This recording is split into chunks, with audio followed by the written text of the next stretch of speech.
শিবচরে বৃষ্টির জন্য মুসল্লিরা আদায় করলেন ইস্তিসকার নামাজ।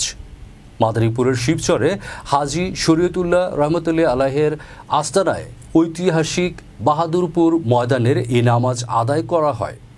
এ সময় মুসল্লিরা অঝরে কাঁদলেন বৃষ্টির জন্য। শিবচর প্রতিনিধি জানান, আজ শনিবার সকাল 8:30টায় জামাত অনুষ্ঠিত হয়।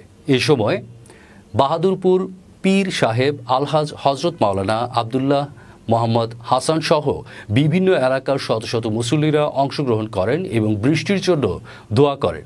নামাজের শুরুতে ইমাম প্রথমে মুসল্লিদের উদ্দেশ্যে নিয়ম কানুন বলেন।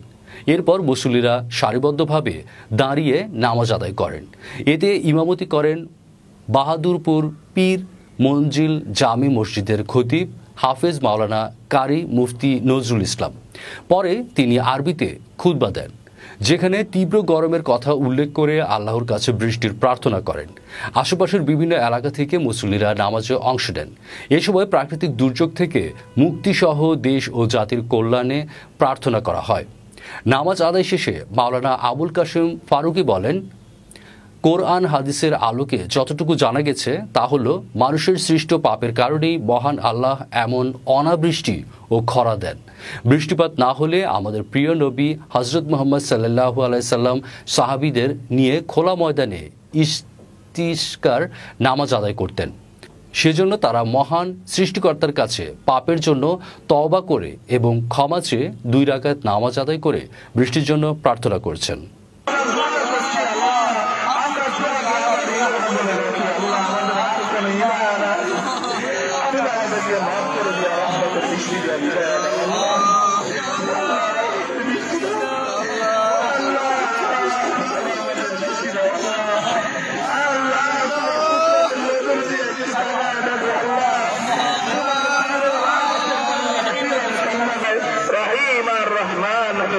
আমাদেরকে মাফ করে দাও আল্লাহ, রহমতের বৃষ্টি দাও আল্লাহ, রহমতের বৃষ্টি দিয়ে দুনিয়াকে ভিজায় দাও আল্লাহ।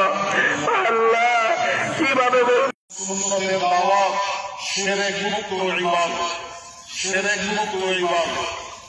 যে এত রোদ আমাদেরকে ভালো রাখবে না, এত রোদ হইলে আমরা কেমনে বাঁচব? এগুলি কথা সমস্ত কিছুর মালিক একমাত্র আল্লাহর কাছে দোয়া করা হবে, আল্লাহ আমরা আপনার চাকর, আপনার গোলাম, আপনি আমাদেরকে সাহায্য করুন। আমরা আপনার সাহায্য ব্যতীত আমাদের দ্বিতীয় কোনো পথ নাই, একমাত্র শান্তির পথ মুহাম্মদ সাল্লাল্লাহু আলাইহি ওয়াসাল্লামের তরিকা অনুযায়ী। এই জন্য আজকে দেশবাসীর সমস্ত জায়গাতে বৃষ্টির জন্য নামাজ হচ্ছে।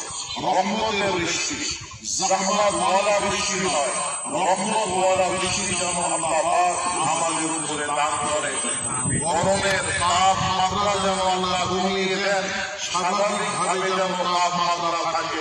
সবসময় আপনারা দোয়া করবেন। আমি